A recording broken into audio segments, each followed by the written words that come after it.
한 절이니까 아마 한 목소리로 같이 읽겠습니다. 준비되셨죠? 네, 같이 읽겠습니다. 마음이 청결한 자는 복이 있나니 그들이 하나님을 볼 것임이니요.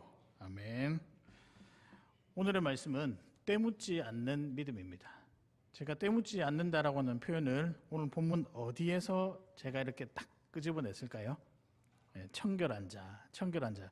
근데 청결한 자를 공부하다 보니, 묵상하다 보니 요게 하나님을 본다와 매우 밀접한 연관이 있다라는 것을 알게 되었습니다. 그래서 오늘 제가 묵상하면서 그런 마음들 또 그런 생각들, 그런 묵상들을 모아서 주제를 때묻지 않은 믿음이라고 한번 정해 보았습니다. 여러분, 때묻지 않는 믿음이란 무엇일까요?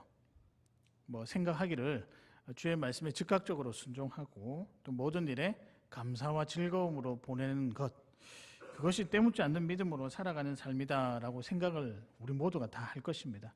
그렇게만 되면 얼마나 좋을까요? 티끌만큼의 의심 없이 주님을 바라보며 사는 삶, 그래서 감정에 흔들리지도 않고요. 그 다음에 정리정돈이 잘 되는 절제된 삶, 그리고 모든 것이 평안한 그런 삶을 살 수 있다라고 하면 저와 여러분은 아마 큰 돈을 써서라도 감당할 수 있을 거라고, 또 그렇게 해서라도 이런 믿음을 가지고 싶지 않을까 생각을 해봅니다. 그런 삶이 이렇게 절제되고 균형 잡힌 삶을 우리가 평안과 행복이 있는 삶이다라고 생각을 하는데요. 저는 이게 어디서 누릴 수 있냐? 때묻지 않는 믿음에서 충분히 누릴 수 있다라고 생각을 합니다.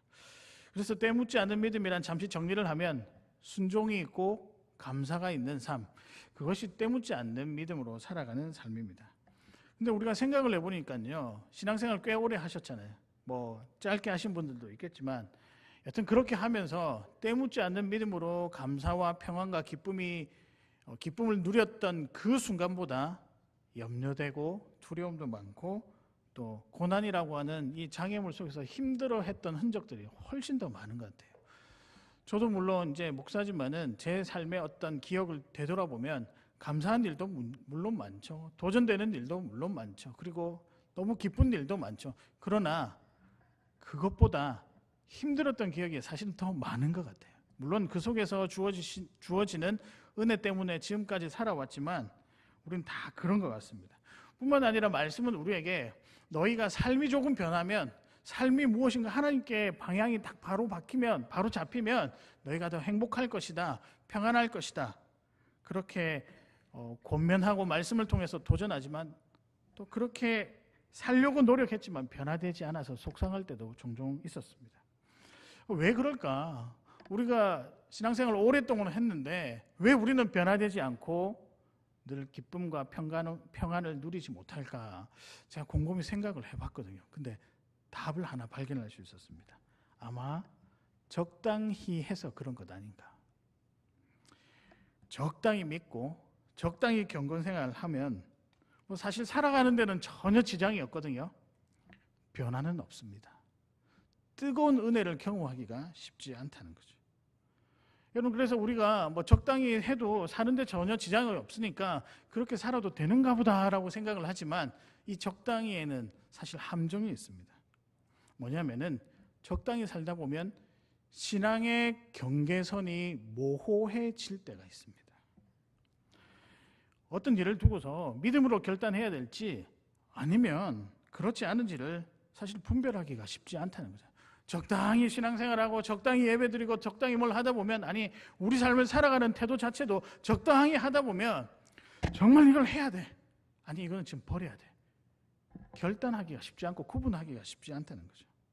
네, 이 모든 적당히에서 주는 이것 때문에 이 모든 것들이 하나님과 우리 사이 관계에 영향을 미쳐서 하나님과 우리 사이가 깊어지는 것에 대한 부담이 생기죠. 이 부담이 믿음을 누리고 살아가는 행복과 평안을 방해하기도 합니다. 마치 은혜를 받고 있음에도 불구하고 한편으로는 부담을 동시에 가져가는, 뭔가 조금 찝찝하기도 하고 뭔가 조금 불만족스러운 삶이 아마 적당히 해서 그런 것 같습니다. 근데 이 적당히는요, 결국은 예수님께서 가르쳐 주신 믿음이 아니라 내 믿음입니다. 뭐 내가 어느 상황을, 우리 자신이 어느 상황을 이 정도 재단해서 이 정도 하면 되겠다라고 하는 이 적당히는 결국 나의 판단이 들어간 거죠. 이건 다름 아니라 아주 냉정하게 이야기하면 부족한 믿음이라고 할 수 있습니다. 여러분, 삶의 기복이 어디에서 시작되는 줄 아세요? 적당히 하는 여기에서부터 시작이 됩니다. 그렇게 살고 싶으십니까? 아마 여기 계신 분들 중에 적당히 해서 삶의 기복이 들쭉날쭉하는 그런 삶을 살아갈 분은, 또 그런 삶을 원하시는 분은 아무도 없을 것입니다. 그러면 어떻게 하면 회복할 수 있을까요? 그래서 오늘 저와 여러분이 결단해야 됩니다. 때묻지 않는 믿음을 향한 걸음을 시작해야 된다고요. 굉장히 중요합니다. 때묻지 않는 믿음이란 무엇인가? 오늘 제가 이제 대지 세 가지를 제가 여러분에게 제시할 텐데 질문으로 드릴 거예요. 그 질문을 가지고 하나씩 점검해 보는데, 그 전에 이 때묻지 않는 믿음이란 무엇인가? 오늘 본문을 통해서 잠시 추론해 볼 수 있는데요. 제가 지난주부터 본문을 팔복을 어떻게 읽자고 말씀드렸을까요? 여러분은 창원교회 성도님들 맞으시죠? 네, 제가 지난주부터 어떻게 읽자고 말씀드렸죠? 순서를 바꾸어서. 그래서 오늘은 마음이 청결한 자는 복이 있나니 그들이 하나님을 볼 것이며라고 했는데, 바꿔서 하나님을 본 사람이 복 있는 사람이며 그 사람이 마음이 청결한 자 또는 청결해지는 사람으로 바꿀 수 있습니다. 그러니까 여기서 두 가지를 우리가 살펴볼 수 있는 게 뭐냐면, 소위 말하는 때묻지 않는 믿음이란 하나님을 본 경험이 있는 거예요. 두 번째는요, 마음이 청결해지는 거예요. 이 두 가지입니다. 근데 제가 조금 설명을 드리고 가도록 하겠는데요. 하나님을 본다라고 할 때 본다라는 말을 다른 말로 안다라고 바꾸어 쓸 수 있습니다. 근데 이 안다라는 말은 깊은 관계 속에서 서로 경험한다라는 의미거든요. 그래서 부부 사이에 아주 긴밀한 관계를 뭐라고 하냐면 안다라고 한다, 이렇게 표현하고 있습니다. 근데 이 안다라는 용어가 하나님과 우리 사이에 사용이 되었습니다. 그러니까 여기서 하나님을 본 사람은 이라고 할 때 하나님과 내가 깊은 관계를 경험한 사람, 이 사람을 하나님을 보는 사람이라고 이야기를 하고 있습니다. 마음이 청결한 자는 어떤 사람이냐? 표면적으로는 더러운 것이 없는 양심이 깨끗한 것을 말하지만, 오늘 본문에서는요, 하나님 한 분만을 섬기는 자가 마음이 청결한 자이다. 그래서 오늘 오늘 8절을 제가 이런 식으로 우리가 묵상해야 될 내용으로 요약을 하면요, 이렇습니다. 하나님과 깊은 관계 속에서 하나님만을 위해 사는 것이 무엇이다? 때묻지 않는 믿음이다. 한번 따라하겠습니다. 때묻지 않는 믿음이란 하나님과 깊은 관계 속에서 하나님만을 위해 사는 것. 두 가지죠. 하나님과 깊은 관계 속에서, 그리고 하나님만을 위해서 사는 것. 이게 때묻지 않는 믿음, 순결한 성도라고 할 수 있습니다.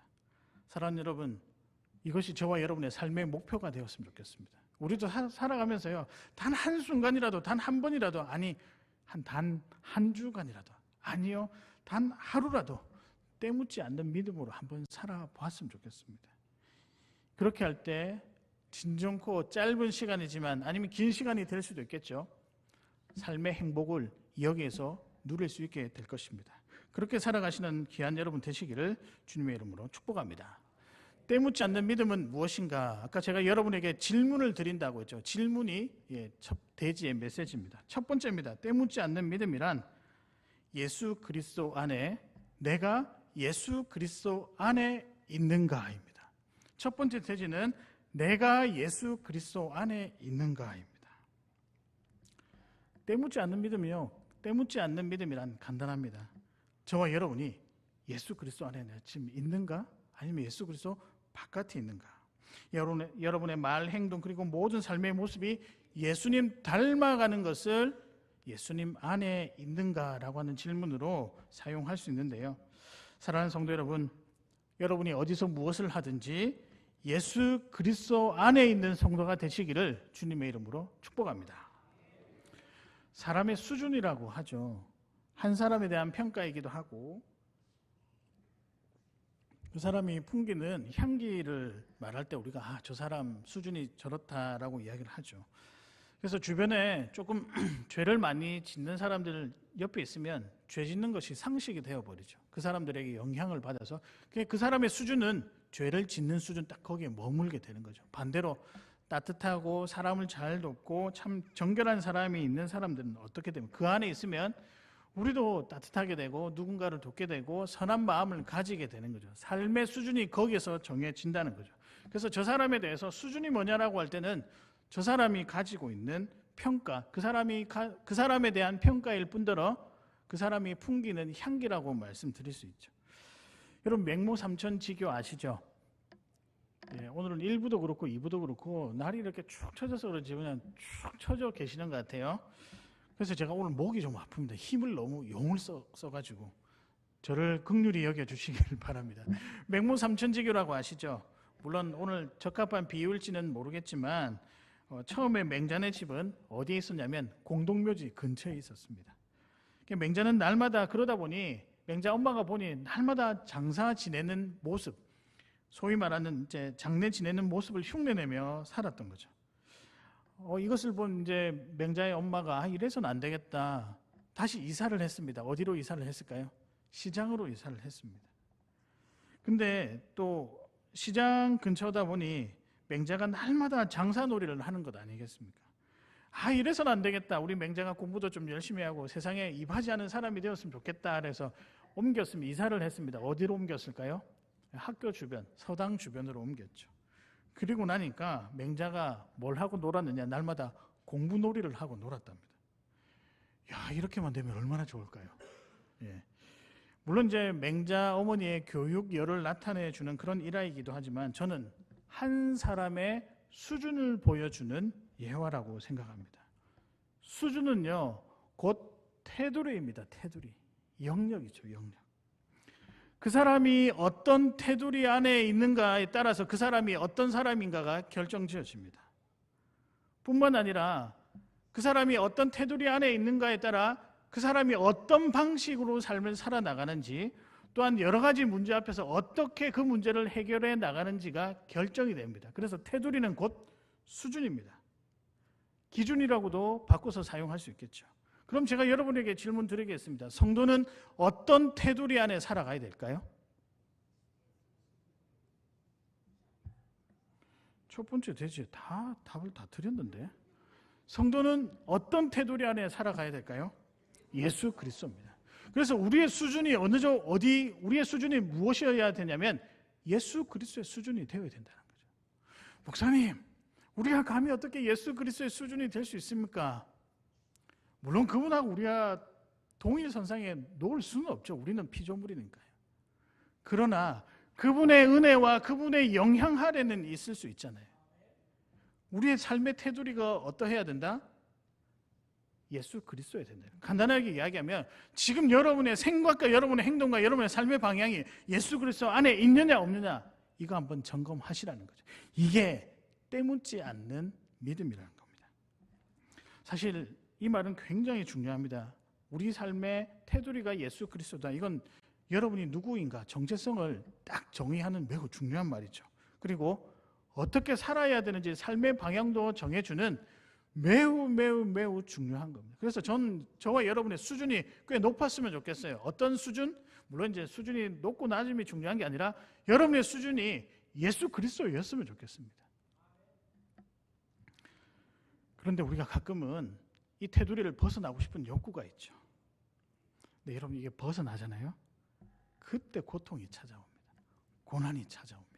그리고 하나님과 거리가 생겨서 그때 죄 짓는 용기가 생겨나는 거죠. 제가 왜 죄 짓는 용기라고 표현을 했냐면 그만큼 이건 조심해야 된다는 거죠. 주님의 테두리 안에 있는 것, 우리의 수준입니다. 근데 이걸 벗어나는 순간 고난과 염려와 두려움이 우리 안에 찾아오기 시작하고 죄 짓는 것에 대해서 두려움이 없게 되는 거죠. 여러분 우리 모두 그렇게 살고 싶지는 않지 않겠습니까? 우리는 그래도 테두리 안에 예수님 수준으로 살아가고 싶잖아요. 그래서 점검해 보라는 거죠. 때묻지 않는 믿음은 무엇인가? 내가 예수 그리스도 안에 지금 있는가? 여러분 예수 그리스도 안에 계십니까? 예, 아멘으로 화답하셔도 될 것 같습니다. 요즘 제가 광야의 이스라엘 백성들에 대해서 묵상하다 보니까 참 재밌다. 그러면서도 참 백성들 보니 한심하다. 그러면서 좀 두려운 마음도 생겼습니다. 이게 우리의 어떤 인생의 축소판이 아닌가 생각을 해보았는데요. 여러분, 그 이스라엘 백성들이 광야 생활할 때 아주 중요하게 등장하는 몇 가지가 있는데 그 중에 하나가 만나와 메추라기, 그리고 무슨 기둥? 구름 기둥과 불 기둥입니다. 이건 하나님의 임재를 상징하는 사건이기도 하고 눈에 보이는 것이죠. 근데 이게 또한 테두리입니다. 테두리. 영역이죠. 영역. 수준이에요. 수준. 근데 이 테두리 벗어나면 어떻게 될까요? 죽죠. 이 테두리 안에 있으면 살게 되는 거죠. 그래서 테두리는 또한 한계점인가 동시에 생명선이라고 말할 수 있을 것 같아요. 하나님 수준처럼 되는 건요, 여러분이 생명을 유지하는 생명선과 똑같다는 거예요. 예수 그리스도 안에 있다는 그 말은 여러분이 지금 생명을 유지하고 살아가고 있느냐, 아니면 예수 그리스도 밖에 있으면 생명이 없는 채로 살아가고 있냐, 요거 질문하는 거예요. 그러니까 여러분, 때묻지 않는 믿음을 가지는 것은 매우 중요하다는 거죠. 여러분, 만나와 메추라기의 특징이 있습니다. 뭘까요? 하루치입니다. 하루치. 하루치만 먹을 수 있도록. 근데 하루치 말고 더 이렇게 쟁여 놓았으면 그게 어떻게 될까요? 예, 상해버린 거죠. 그래서 못 먹게 되는 거죠. 자칫 잘못하다가는 테두리 밖에 있으면 아무것도 먹지 못하고 굶어 죽을 수도 있어요. 구름 기둥과 불 기둥은요, 이거죠. 가라고 하면 가고 멈추라고 하면 멈추는 거예요. 테두리입니다. 근데 그 안에 있을 때, 구름 기둥과 불 기둥 안에 있을 때 생명이 유지되잖아요. 너무 더워서 죽지도 않고 너무 추워서 죽지도 않는 딱 생명을 유지할 수 있잖아요. 그런 의미에서 볼 때 테두리는 수준입니다. 예수 그리스도 안에 있는 것은요, 생명을 유지할 수 있는 수준이라고 말씀드릴 수 있습니다. 그래서 예수 그리스도 안에 우리가 있는 것이 우리의 행동의 한계를 말하기도 하고, 그것이 생명선이며 그 사람이 살아가는 방식, 수준이라고 말씀드릴 수 있습니다. 그런 의미에서 때묻지 않는 믿음을 위해서 내가 예수 그리스도 안에 있는가 그렇지 않은가를 점검하는 것은 매우 중요합니다. 여러분의 생각은 어떠시죠? 여러분의 언어는 어떠시죠? 여러분의 행동은 어떠시죠? 모두 다 예수 그리스도 안에 있는 것 같으십니까? 그 안에 있을 때는요, 예수님 닮아가는 좋은 성도가 될 수 있지만 그 테두리를 벗어날 때는 제일 무서운 형벌이 있습니다. 버려짐이에요. 버려짐. 육이라고 그러죠. 관심조차 없게 되어진다는 거죠. 뿐만 아니라 예수님 밖에 있는 사람들은요, 다른 사람을 힘들게도 할 수 있습니다. 그런 의미에서 우리가 이미 잘 아시듯이 예수 그리스도를 믿고 의지하는 것에 따라서 우리의 생명이 달려 있다는 거죠. 그럼 저와 여러분이 때묻지 않는 믿음을 위해서 한 가지 점검해야 될 것은 내가 지금 예수 그리스도 안에 있는가 꼭 점검했으면 좋겠습니다. 이것이 여러분의 수준입니다. 수준. 그 수준을 예수님 수준으로 맞춰서 살아가시는 귀한 여러분 되시기를 바랍니다. 혹시나 대부분 이 안에 계시겠지만 혹시나 예수 그리스도 안이라고 하는 이 테두리에서 벗어나 있으신 분들은, 그런 생각이 드신 분들은 괜찮습니다. 조금 먼 곳에 있으셔도 지금이라도 점검하시면서 다시 테두리 안에 들어와서 그 테두리 안에서 누리는 평안과 기쁨을 누리시는 우리 귀한 창원교회 성도님들 되시기를 주님의 이름으로 축복합니다. 두 번째입니다. 때묻지 않는 믿음은 무엇인가? 두 번째는요, 혹시 두 마음을 품고 있는가입니다. 다르게 표현하면 혹시 한 마음인가 아니면 두 마음인가, 이걸 한번 점검해 보라는 거죠. 제가 혹시라는 문구를 넣은 것은 앞선 대지, 즉 우리가 예수님 안에 있다 하더라도 믿음을 가졌음에도 불구하고 두 마음을 품고 살아갈 때가 종종 있거든요. 염려하는 마음으로, 결단하는 마음으로 넣었습니다. 사랑하는 여러분, 우리는요, 두 마음이 아니라 오직 한 마음 예수 그리스도만을 섬기며 살아가시는 귀한 여러분이 되었으면 참 좋겠습니다. 우리 창원교회는 두 마음을 품은 성도가 별로 없는 귀한 교회입니다. 믿으십니까? 1부 때는 대답을 안 하셔가지고 그 다음에 진행이 안 됐어요. 그러면 오늘도 좀 대답이 조금 약해가지고요. 다시 한번 질문 드리겠습니다. 계속 이러면 좀 제가 이상한 사람 되는 것 같아요. 우리 창원교회는 오직 하나님만을 섬기는 그런 성도들이 많이 모인 귀한 교회입니다. 믿으십니까? 그러면 그 다음에 아니 목사님 계속 우리들을 이렇게 띄우시면 어떻게 합니까? 라는 문구가 나와야 되는데 막상 해보고 나니까 좀 어색하네요. 제가 이렇게 질문을 드린 이유는요, 계속 경계하고 다짐하고 결단하기 위해서라는 거죠. 저는 이렇게 생각합니다. 우리 창원 공동체는 오직 예수님께만 마음을 두는 교회입니다. 이것이 우리 모두의 참 고백이 되었으면 좋겠습니다. 야고보서 1장 6절에서부터 8절까지 말씀 제가 한번 읽어드리겠는데요. 오직 믿음으로 구하고 조금도 의심하지 말라. 의심하는 자는 마치 바람에 밀려 요동하는 바다 물결 같으니 이런 사람은 무엇이든지 주께 얻기를 생각하지 말라. 두 마음을 품어 모든 일에 정함이 없는 자로다. 제가 이 성경 구절은 잊지 못합니다. 목회를 시작하면서 제일 처음으로 설교했던 본문인데요. 제가 그때 이제 전도사 때인데 제가 그때 그 설교문이 있어서 한번 펼쳐보았습니다. 도저히 못 보겠더라고요. 뭘 이렇게 적어놨을까? 근데 이때 묵상하면서 제가 은혜를 많이 받았었는데 그때 묵상에 뭐라고 해놓았냐면 이건 아마 표면적으로 오직 주님만을 의지하는 믿음을 가지세요라고 하는 그 의미가 표면적인 의미인데요. 근데 사실 좀 깊은 의미가 더 있습니다. 여기서 두 마음은요, 야고보서 1장 6절에서 8절까지 나오는 두 마음은 두 가지 다른 마음을 이야기하는 게 아니고요, 혼합된 것, 섞인 것을 의미합니다. 우리 신앙의 혼합신앙, 즉 섞인 신앙을 뭐 해라? 조심해라 라는 의미입니다. 두 마음을 품지 말라. 예수님 말고 다른 것에 대해서 뭐 하지 말라. 관심조차 두지 말라. 섞이게 하지 말라라는 것이 오늘 본문의 의도고 이것이 오늘 마음이 청결한 자라고 하는 그 내용의 해석입니다. 저와 여러분이 혼합신앙을 조심해야 할 것 같습니다. 이런 거죠. 마치 믿음으로 구하면서도 그렇지 않을 경우를 대비하는 뭔가 어색해 보이는 그 신앙을 조심하라. 우리가 하나님 앞에 믿음으로 구하고 이거 주십시오라고 이야기하지만 한편으로는 의심의 영을 가지고 다른 것 충분히 준비하는 것, 어떻게 보면 그것이 두 마음을 품은 오직 예수님께 집중하지 못하는 혼합된 신앙일 수도 있겠다. 여러분 롯 아시죠? 롯, 아브라함의 조카입니다. 롯이 딱 그랬던 것 같아요.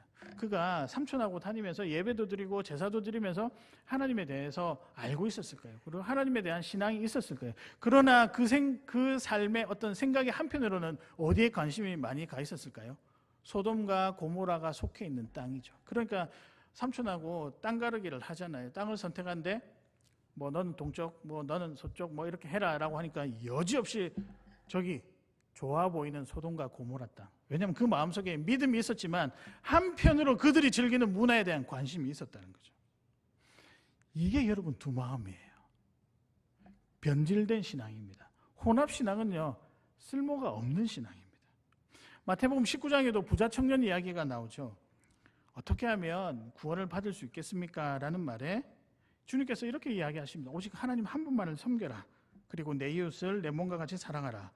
그래서 그 사랑을 위해서 내 소유를 다 팔아라 라고 했었을 때 부자 청년이 그 전에 저는 선한 일도 많이 했습니다. 마태복음 19장 22절에 그렇지만 이렇게 반응하고 사라지죠.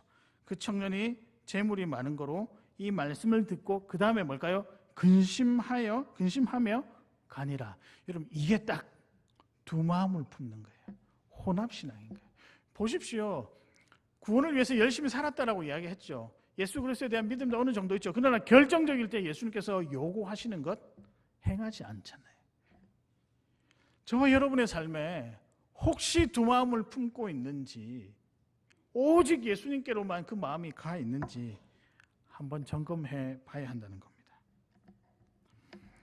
근데 저는 묵상하다가 이 혼합신앙의 뿌리가 무엇이냐, 이게 저는 굉장히 중요하다고 생각하는데, 두 마음을 동시에 가지는 것, 그러니까 하나님께로만 오직 우리 주 예수 그리스도께만 집중할 수 없는 그 마음 안에 어떤 마음이 있냐면 삶의 중심에 내가 서고 싶은 거예요. 내 중심의 삶을 살고 싶은 거예요. 내 확신으로 살아가는 게 맞다라는 거예요. 말씀에서 원하는 믿음과 거리가 먼 것일 뿐더러 바른 신앙이 아니라고 생각합니다. 우리가 기억해야 할 것은요, 또 가슴에 새겨야 할 때묻지 않는 믿음은요, 내 믿음이 아니라 예수님 믿음이어야 되는 거죠. 내가 만들어내는 믿음이 아니라 예수님께 받은 선물로 여기는 그 믿음이 우리에게 있어야 된다는 거죠. 예수님께서 믿음을 주시면서 뭐까지 주셨을까요? 자신의 전부를 다 주셨잖아요. 그분의 생각, 그분의 삶, 우리를 향한 뜨거운 사랑 다 담아주셨어요. 그럼에도 불구하고 우리는 여전히 두 마음을 품고 살아가는 거죠. 저는 사도 바울을 볼 때마다 이 사람이 참 정말로 오직 예수님께로만 집중한 사람이구나, 두 마음을 품지 않았던 사람이구나라는 생각이 듭니다. 그가 몇 차례 방문했던 전도 여행 때 방문했던 소아시아 지역을 다시 이제 전도 여행 또 한 번 가려고 합니다. 그래서 준비를 해서 철저히 가려고 하는데 밤에 환상이 나타나서 하나님의 영이 뭐라고 이야기하십니까? 야, 소아시아 지방으로 가지 마. 지금 네가 필요한 것은 유럽이야. 마게도니아로 가라. 만약에 그때요, 사도 바울이 아이고 무슨 말씀하세요? 나는 확신이 있습니다. 제가 복음을 전했던 그 교회가 어렵다 하니 제가 가서 수습을 해야지요. 이건 제가 해야 될 몫입니다. 그렇게 했더라면 저는 어쩌면 사도 바울도 두 마음을 품은 사람이라고 생각을 합니다. 자기가 판단해서 자기 판단대로 움직인 것이 하나님의 뜻이다라고 생각했을 거예요. 그러나 사도 바울은 그렇게 하지 않습니다. 어떻게 하죠? 두 마음이 아니라 한 마음, 예수 그리스도의 말씀에 순종하고 나가는 거죠. 그래서 알겠습니다. 마게도니아로 떠났던 거죠. 구약 성경에 보니까요, 혼합은요 부정한 것이라고 했습니다. 모든 율법에 예외 없이 섞인 것은 부정한 것이다. 이 행위는 결국에는 하나님의 심판의 대상이 되는 거죠. 그런 의미에서 저와 여러분이 두 마음을 품고 있는지 한번 고민해 봤으면 좋겠습니다. 그래서 오늘 두 번째 메시지는 저와 여러분이 조금 깊은 마음으로, 조금 무거운 마음으로 생각해 봤으면 좋겠습니다. 우리 신앙에 혹시나 하나님 중심 아닌 것들이 있습니까? 예수님 중심 아닌 것들이 있나요? 조금이라도 그런 마음을 품었다라고 하면 서서히 혼합신앙에 물들어져 가고 있는 것이라고 생각합니다. 마치 이런 거죠. 하나님 말씀 겉으로는 듣는 척하지만 속으로는 결국 여러분이 판단하잖아요. 동의하지 못하고 저건 아닌 것 같아. 그래, 하나님 맞지. 아니면요, 내가 모든 세운 계획에 하나님께서 동의해 주시길 바라는 것, 두 마음을 품는 거예요. 때묻지 않는 믿음에 반대되는 길이라고요. 그러나 때묻지 않는 믿음 무엇이냐면 두 마음이 아니라 오직 주님께로만 집중하는 것입니다. 주님만 바라보고 사는 것입니다. 가능할까요? 그렇지 않을까요? 가능하죠. 이미 여러분 그렇게 살고 계십니다. 사랑하는 성도 여러분, 혹시라도 두 마음이 품고 계시다면 수정했으면 좋겠습니다. 다시 한 마음으로 지금부터 시작하시면 좋겠습니다. 그래서 때묻지 않는 믿음으로 주신 삶을 충실하게 살아나가셨으면 좋겠습니다. 그럴 때 하나님께서 여러분을 행복하게 해 주실 것입니다. 믿으십니까? 그렇게 멋지게 살아가시는 우리 귀한 성도님들 되시기를 주님의 이름으로 축복합니다. 마지막입니다. 때묻지 않는 믿음이란 무엇인가? 마지막은요, 이런 질문입니다. 구별된 삶을 위해서 지금 감사하고 있는가? 핵심은 두 단어입니다. 구별과 감사죠. 마지막 점검사항은 내가 잘 구별하고 있는가? 아니 지금 내가 감사하고 있는가? 저는 여러분이 이랬으면 좋겠습니다. 아침에 눈을 뜨자마자 감사의 기도가 먼저 나왔으면 좋겠습니다. 그리고 주무시기 전에 하나님 오늘 하루를 지켜주셔서 감사합니다. 그렇게 마무리되었으면 좋겠습니다. 이것이 때묻지 않은 처음과 끝을 온전히 드리고자 하는 발버둥입니다. 발버둥. 이게 믿음입니다, 여러분. 그냥 믿음이 아니라 발버둥 치는 거예요. 주님께 감사하며 주님의 틀 안에 있고 싶고 주님의 테두리 안에 있고 싶어서 발버둥 치는 게 믿음이란 거죠. 이렇게 발버둥이 다름 아니라 세상과 달리 살아가는 성도의 삶의 방식입니다. 구별이라고 하죠. 그렇게 살아가시는 여러분 되시기를 바랍니다. 때묻지 않는 믿음을 생각할 때 꼭 기억해야 할 단어가 있습니다. 구별이죠. 구별. 제가 분별이라고 하려고 하다가 그냥 구별이 좀 낫지 않을까. 근데 구별은요, 사실 굉장히 어려운 겁니다. 여러분 삶에 도전해야 하는 일이기 때문이죠. 그러나 하나님의 역사가 이 구별된 성도의 그 순간 첫 걸음부터 시작된다는 것을 꼭 기억하시기를 바랍니다. 때묻지 않는 믿음이란 눈을 뜨는 그 순간부터 눈을 감는 그 순간까지 주님을 향한 생각이 고정되고 주님과 함께 살아가는 거죠. 그렇게만 살아갈 수 있다면 얼마나 행복할까요? 눈을 딱 뜨는데 우리 마음이 정돈돼서 주님 찬양하면서 주님 감사하면서 그리고 하루 종일 흥얼거리기도 하고 내게 주신 일을 적극적으로 감당해낼 수 있는 것 얼마나 감사합니까? 그러나 우리는 실수하기도 하죠. 넘어지기도 하죠. 그리고 죄와 친구 삼아서 같이 노는 걸 너무 즐기기도 하죠. 믿음으로 살고 싶지 않을 때가 종종 있죠. 그러나 여기서 우리가 헤어나려고 발버둥 쳐야 됩니다. 이 발버둥 치는 습관이 무엇이냐? 구별인 거예요. 구별. 그리고 이게 믿음인 거죠. 그래서 저는 이렇게 부르고 싶습니다. 구별은요, 발버둥이에요. 발버둥. 여러분 발버둥 치고 계시죠? 제대로 살고 싶어서, 믿음대로 살고 싶어서 발버둥 치고 계시잖아요. 세상 속에서도 세상 속에 살면서도 세상의 것에 대한 부담을 가지고 살아가고 계시고 세상의 문화를 때로는 의도적으로 멀리하고 싶을 때도 있죠. 저희 예전에 학교 다닐 때 그랬거든요. 우리 저희 가르쳤던 목사님께서 가요 듣지 마라. 제가 그때 엄청 가요를 많이 모았었거든요. 정말 이래가지고 CD를 이렇게 테이프, 옛날 테이프였잖아요. 그걸 버리라고 하는데 못 버리겠는 거예요. 그중에 제일 좋아하는 것만 2개만 다 빼놓고 이렇게 했던 적인데 하필 그때 수련회 가가지고 여러분, 우리 사랑하는 중고등부 여러분, 가요 테이프 다 버리세요. 근데 지금 생각, 그때 당시에는 더 이해가 안 갔거든요. 아니 이게 뭐라고? 이게 나한테 무슨 영향을 끼친다고? 물론 이제 우리가 어느 정도 힘이 생기고 하면 분별력이 있죠. 즐기는 것, 제가 그건 나쁘다라고 생각하지 않아요. 그렇게는 극단적으로 생각하지 않지만 영향은 충분히 받을 수 있다. 조금이라도 여러분 그 영향에서 벗어나려는 발버둥, 이게 구별입니다. 이게 믿음입니다. 그리고 부러운 세상 문화가 내가 있어야 할 자리가 아니라 내가 주님 안에 있는 것, 그렇게 살아가는 발버둥, 이게 구별의 삶이죠. 제가 생각해 보니까 그런 거예요. 제 초등학교 때 제 모교회는 초등부 예배가 9시 10분인가 그때 있었던 것 같아요. 근데 그날 꼭 집에서 저희 교회랑 이제 버스 타고, 제가 좀 멀리서 살았었는데 해운대 쪽에 살았거든요. 교회까지 가려면 한 40분, 한 50분 걸렸습니다. 근데 아침 딱 나가려고 하면 TV를 틀면 너무 재밌는 걸 해요. 혹시 들어보셨습니까? 엄마 찾아 산말리. 저도 엄마를 찾고 싶었어요. 만화 영화를 통해서. 너무 찾고 싶은데 저희 어머니가 네 엄마 여기 있다. 빨리 교회 가자. 너무 궁금한 거예요. 초등부 예배 시간에서도 그게 계속 생각이 나는 거예요.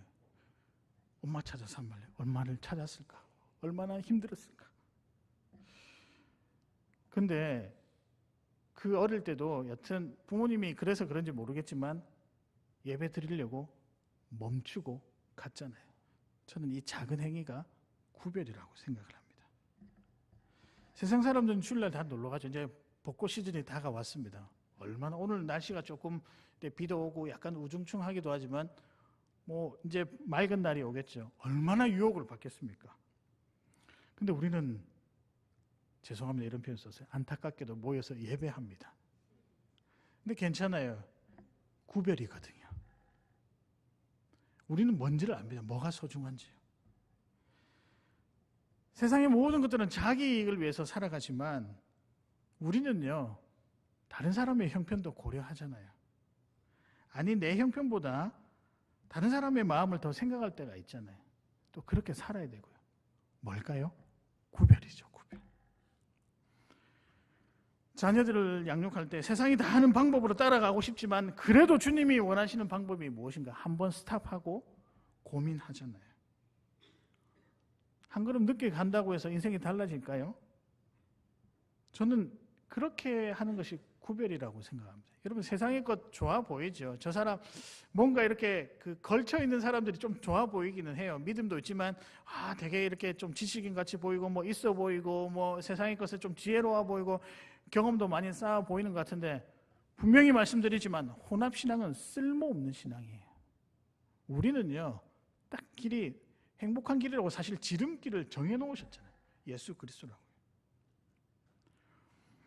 여러분, 이런 구별이 모여 무엇이 되느냐? 때묻지 않은 믿음이 됩니다. 조금 달라도요, 조금 늦어도, 마치 기회를 놓치는 것 같아 보여도 만약에 그걸 주님이 원하신다면 우리는 발버둥을 쳐야 되죠.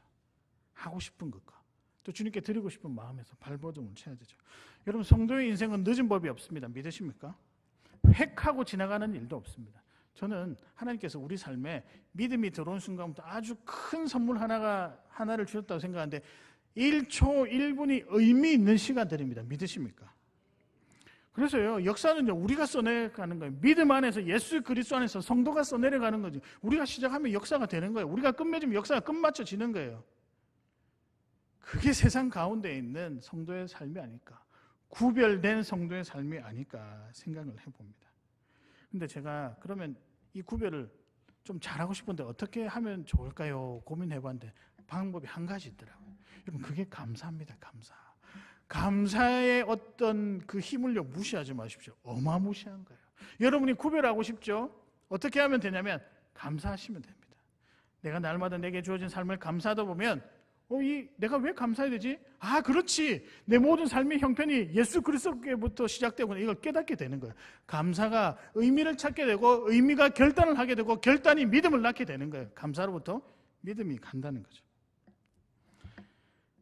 아침의 시작과 저녁의 마무리 감사가 되는 것, 그게 성도의 구별법입니다. 세상을 살아나가는 하나님께서 주신 구별 방법이라는 거죠.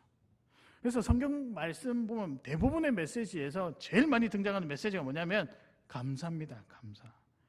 왜냐하면 그게 우리의 믿음을 지탱하게 하는, 구별하게 하는 하나님께서 주신 가장 좋은 방법이거든요. 사랑하는 여러분, 우리 그렇게 한번 살아보셨으면 좋겠습니다. 뭐 좀 부족하죠. 습관이 잘 안 될 수도 있죠. 근데 발버둥 한번 쳐야 되지 않겠습니까? 발버둥 칠 마음이 없으신가요? 괜찮습니다. 겉으로 표현하지 않아도 속으로는 뜨거우신 거 다 알고 있습니다. 사랑하는 성도 여러분, 구별된 삶을 위해서 감사하시는 귀한 여러분 되시기를 바랍니다. 그래서 여러분, 하루에 오늘 이제 시작은 지나갔으니 마무리하실 때 어떻게 해야 된다고요?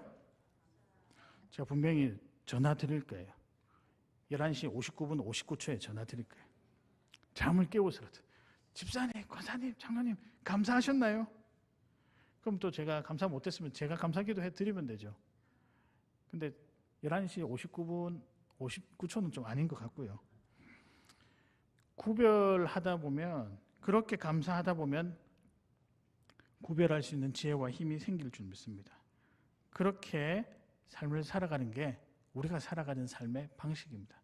그 삶 가운데 평강과 기쁨이 있습니다. 믿으십니까? 온전히 누리시며 살아가시는 귀한 여러분 되시기를 바랍니다. 말씀을 정리하겠습니다.